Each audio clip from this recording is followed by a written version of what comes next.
क्या हाल है दोस्तों। पार्ट टू लाने में थोड़ा सा टाइम लग गया, मेरी तबीयत ख़राब हो गई थी बीच में, इसलिए पार्ट टू में डाल नहीं पा रहा था। आज आपके लिए पार्ट टू आ गया है। पार्ट वन बहुत सिंपल था। हमने सरफेस एरिया करा था। सरफेस एरिया में हमने ये देखा था कितने सर्फेसेज हैं, उन सर्फेसेज के बेसिस पे उसका एरिया कैसे निकाला जाएगा। अच्छा, जब भी हम सर्फेसेज की बात करें तो 2D शेप्स होती है, और जब भी हम वॉल्यूम की बात करेंगे तो वो सारी की सारी 3D शेप्स होंगी या 3 डायमेंशन होंगी। 3 डायमेंशन का बेसिकली मतलब ऐसे होता है जिसमें हमारे पास एक हाइट हो जाती है, एक ब्रेड्थ हो जाती है, और एक लेंथ हो जाती है। ठीक। ये आप मान के चलो कि हमारे पास एक ऐसे कम कमरे का डिज़ाइन बना रहा हूँ जिसमें यही सेम चीज़, ये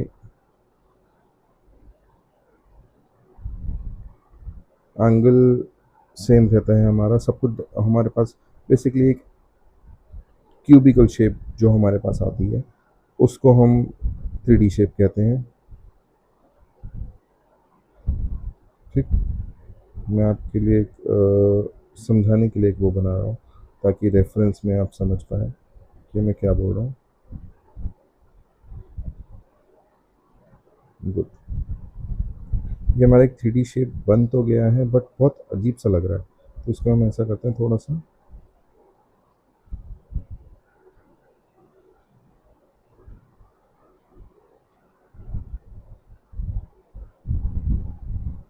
ये एक 3D मॉडल हमारे पास जो भी है ये बनाया है ताकि आपको समझ आ जाए। एंड यहाँ पे शेप्स बेसिकली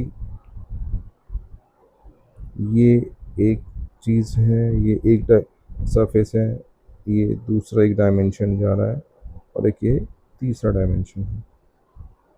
तीन अलग अलग चीज़ें हैं, तीनों को अलग अलग नाम से जाना जाता है, जिसके लिए मैं यूज़ करूँगा begin white, length, breadth and height. ठीक। वॉल्यूम का फंडा बहुत सिंपल है, बहुत सिंपल। बेसिकली अगर हमें किसी भी जैसे एरिया को निकालने के लिए किसी भी चीज़, किसी भी एजेस जैसे उसकी जो भी साइड्स थी उनको मल्टीप्लाई करना होता है। यहाँ पे भी सेम चीज़ है, जो तीन हमारे पास साइड्स हैं उन तीनों को मल्टीप्लाई करना है। मतलब अगर मैं बोल रहा हूँ वॉल्यूम, जैसे कि ये वॉल्यूम ऑफ क्यूबॉइड, तो हमारे पास उसका डायमेंशन क्या क्या होंगे, L, length, breadth and height. That's it. क्योंकि यहाँ तीन चीज़ें मल्टीप्लाई हो रही हैं तो आंसर भी हमारा यूनिट क्यूब में आएगा। ओके। फॉर एग्जांपल, अगर मेरे पास लेंथ है 10 सेंटीमीटर, ब्रेड्थ है 5 सेंटीमीटर, और हाइट है अगेन 10 सेंटीमीटर, तो आंसर क्या आएगा, वॉल्यूम ऑफ क्यूब, क्यूबॉइड है बेसिकली ये क्यूबॉइड। तो आंसर क्या आएगा, length multiply breadth multiply height equals to 10 multiply 5 multiply 10 centimetre cube, क्योंकि क्यूब 3 बार मल्टीप्लाई हो रहा है। ओके। आंसर आएगा 100 multiply 5 centimetre cube, that will be 500 centimetre cube. अच्छा, वॉल्यूम का मतलब क्या हुआ, इसके अंदर ये जो खाली जगह है ना, ये वाली पूरी खाली जगह, ये कितना भरेगा।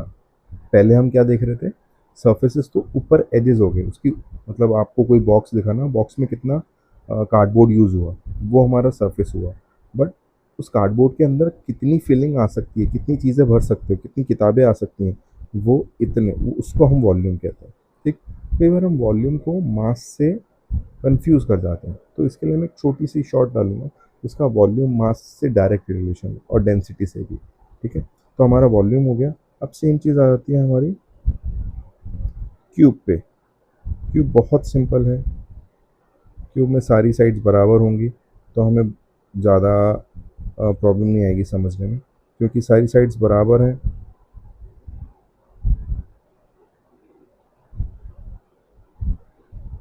होल्ड एक मिनट।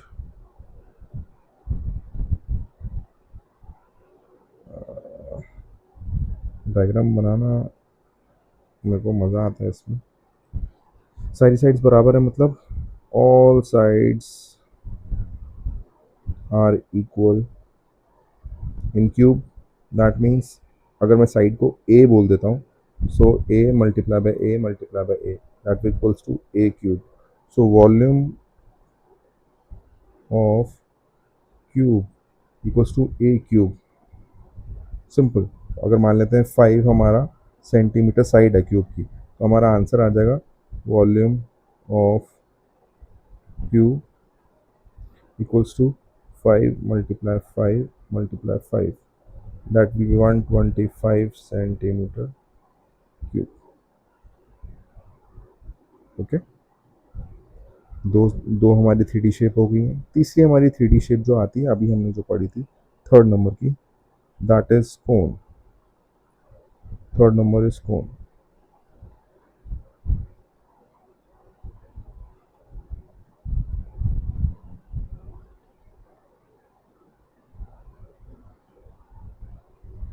कोन में हमारे पास क्या था? कोन में हमारे पास हमें ये पता था कि ये आर होता है, ये एच होता है, बस यही दो डायमेंशन है. अब आर दो बार मल्टीप्लाई हो रहा है क्योंकि यहाँ सर्कुलर है, तो बेसिकली वॉल्यूम ऑफ कोन कैसे निकालेंगे? वॉल्यूम ऑफ कोन निकालेंगे क्योंकि अच्छा, एक वॉल्यूम का रिलेशन, कोन का रिलेशन हमारा सिलेंडर से भी होता है. तो एक कोन और एक सिलेंडर में 3 टाइम्स का डिफरेंस होता है. तो सिलेंडर का और कोन का वॉल्यूम का रिलेशन जो है वो 1/3 से है. दैट मीन्स हमारे पास क्योंकि यहाँ सर्कुलर चीज़ है तो पाई लगेगा. आर दो बार आया है, R1 R2 टू टाइम्स आया तो आर स्क्वायर. एंड क्योंकि थर्ड डायमेंशन हमारी एच है, डेप्थ हमारी एच से आ रही है, तो H.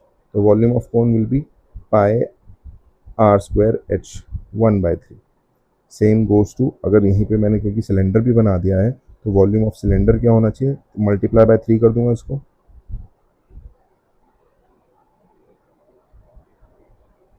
Volume of cylinder will be 1/3. इसी को ही 3 से मल्टीप्लाई करा तो ये 3 से 3 कट गया, pi R square H. That means volume of cylinder is pi R square H. दो चीज़ें एक साथ आ गई.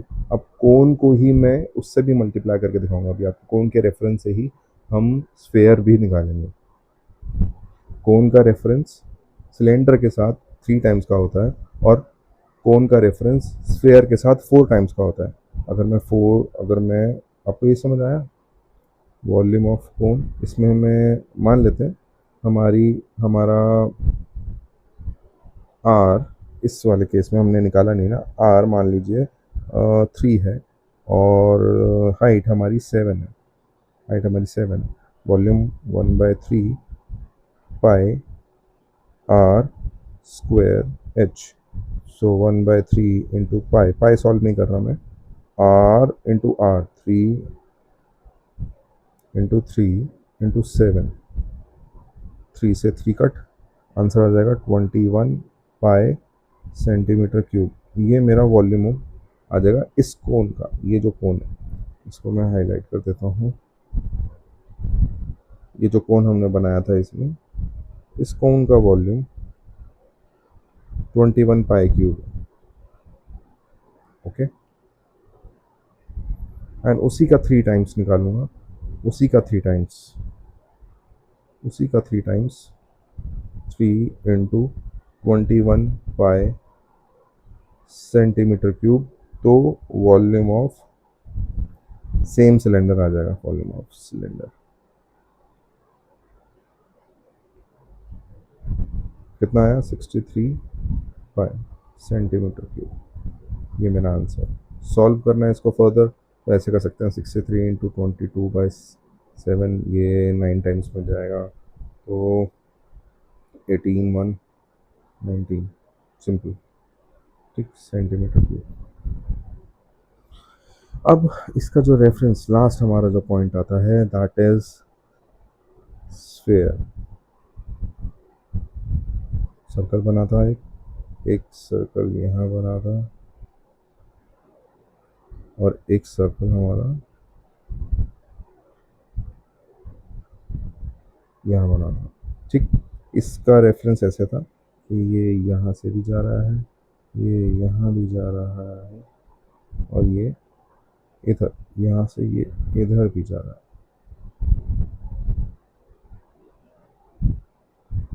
ओके, आई होप आपको समझ आ रहा होगा। नहीं तो मैं एक बार उसको अच्छे से दिखा सकता हूँ। ये हमारा सेंटर है, इस सेंटर से एक रेडियस यहाँ जा रहा है और दूसरा रेडियस इसी से इस पॉइंट तक आ रहा है।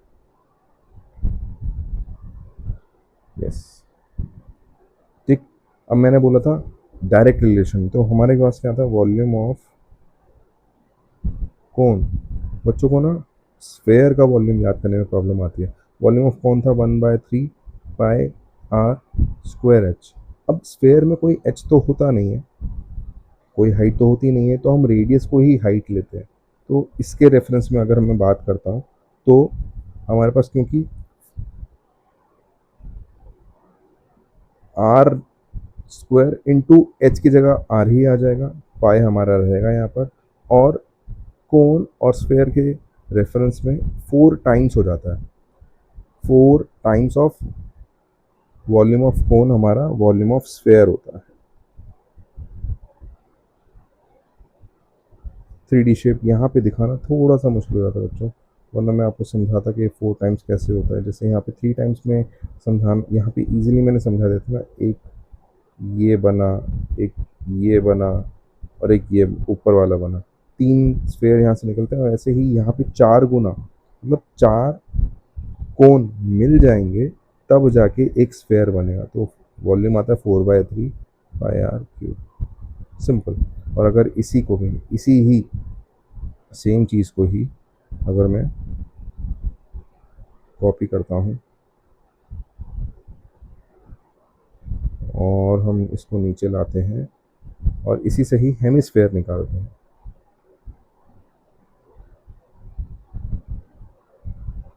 हेमिस्फेयर ऊपर का उड़ा देता हूँ।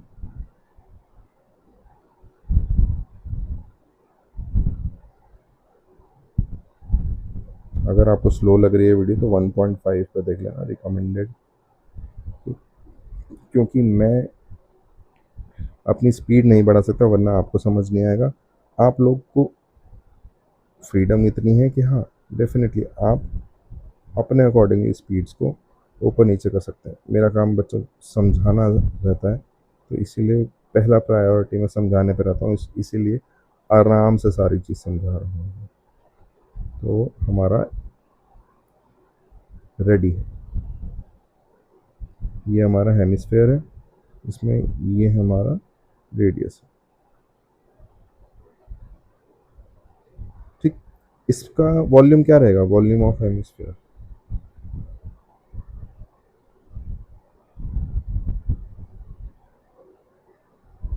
देखो हेमिस्फेयर का मतलब इसका जो भी होगा वॉल्यूम, जो भी मतलब स्फेयर का जो भी वॉल्यूम है उसका आधा हमारा हेमिस्फेयर हो जाएगा। That means 4/3 pi R cube का हाफ, मतलब क्या हुआ, 2/3 pi R cube, simple, unit cube, बस। बहुत सिंपल था। जो भी स्फेयर का वॉल्यूम है उसका हाफ हो गया हेमिस्फेयर का वॉल्यूम। अब लास्ट जो सबसे इंपॉर्टेंट है 10th क्लास का सबसे important, that is frustum. Frustum ऐसे बनाता हूँ,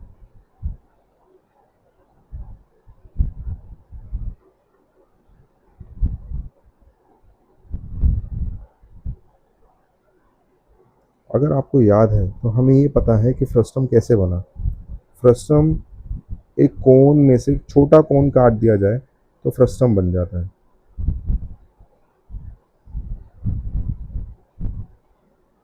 ठीक। जिसमें से हमारे पास 2 रेडियस आ जाते हैं, एक छोटा रेडियस एक बड़ा रेडियस, एक हाइट आ जाती है, ठीक। अब इसी के रेफरेंस में एक मैं कोन बना रहा हूँ, जो हमने छोटा कोन ऊपर काट दिया, ठीक है।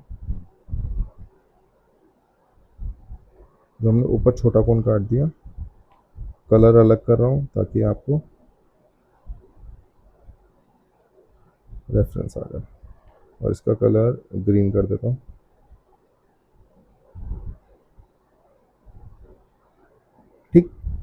हमें ये पता है कि वॉल्यूम ऑफ कोन क्या होता है। वॉल्यूम ऑफ कोन होता है 1/3 पाई r square H. That means यहाँ पे हमारे पास क्या हुआ, एक बड़ा कोन है, बड़े कोन से छोटा कोन काट दिया। तो अगर मेरे को वॉल्यूम ऑफ फ्रस्टम निकालना है, वॉल्यूम ऑफ फ्रस्टम निकालना है, तो मैं क्या करूँगा, इस पूरे बड़े में से, है ना, इस वाले को, ये छोटे वाले को माइनस कर दूंगा। ठीक, मान लेते हैं पूरे बड़े वाले का वॉल्यूम है 1/3 पाई बड़े वाला आर स्क्वायर और बड़े वाला एच। ठीक है, ये पूरा एच, ये यहाँ से यहाँ तक का एच। ठीक, ये वॉल्यूम है। छोटे वाले का वॉल्यूम है, माइनस करूँगा 1/3 पाई। अब ये छोटू वाला ना, इसको छोटा आर बोल देते हैं, छोटू आर एंड ये छोटू एच। ठीक, आ जाते हैं। अच्छा, कई बार हमारे पास गिवन भी होता है, ये सिर्फ इसकी हाइट भी गिवन होती है। ठीक, तो उस केस में क्या करेंगे वो भी बताऊंगा। तो अब देखो हमारे पास कॉमन क्या आ रहा है, हमारे पास पाई 1/3 पाई कॉमन आ रहा है, तो 1/3 पाई ले लेते हैं और अंदर क्या बचा, बड़े वाला आर स्क्वायर एच माइनस छोटे वाला आर स्क्वायर एच।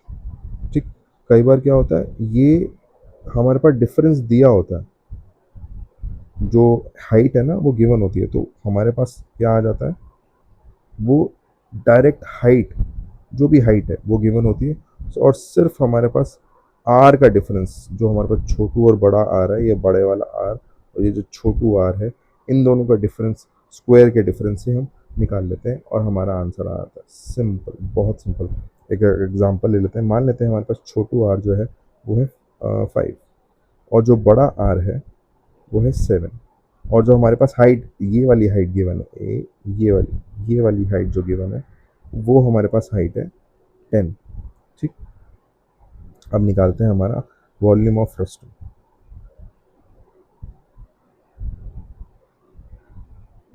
हम ऐसा भी कर सकते हैं कि ये वाली कॉन्सेप्ट ख़त्म होने के बाद मैं आपका जो मेन मेन एक्सरसाइजेज हैं, मेन क्या, मैं सारी एक्सरसाइजेज 1 बाय 1 अपलोड करता रहूँगा, तो आपके रेफरेंसेस के लिए सारे क्वेश्चन सॉल्व करेंगे हम। फिर उसके बाद जो भी आपके डाउट्स हैं, जैसे भी है, मेरे को कमेंट करके बताना क्या डाउट्स हैं, मैं उसके ऊपर एक स्पेशल वीडियो बना दूँगा। ठीक, तो 1/3 22/7, अगर हमें 22/7 कहीं पे मिला नहीं तो हम क्या करेंगे, हम पाए में ही छोड़ देंगे, 7 square minus 5 square. But paper में आपको पाए सॉल्व करके आना है, अगर सॉल्व हो सकता है तो 1/3 × 22/7 × 10, 49 माइनस 25। आंसर क्या आएगा, मेरे को लग नहीं रहा पाई जाएगा, तो मैं ऐसा कर देता हूँ, 10 पाई/3 49/24 8 सेंटीमीटर क्यूब, 80 पाई सेंटीमीटर क्यूब हमारा इस फ्रस्टम का आंसर आ गया। सिंपल, इजी है, इजी है। मैं आप कहीं भी कोई भी प्रॉब्लम अगर आपको लगे तो मेरे को बताना कमेंट करके। ठीक है, मैं अगर सिंप्लीफाई करके बता दूं तो हमारे क्यूब का फॉर्मूला होता है ए क्यूब, क्यूबॉइड का फॉर्मूला होता है L × B × H, को सिलेंडर का फॉर्मूला होता है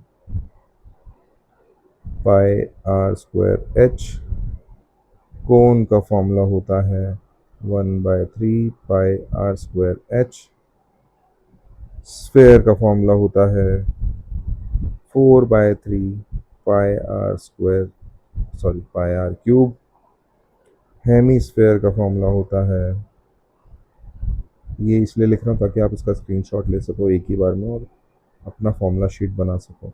लास्ट में हमारा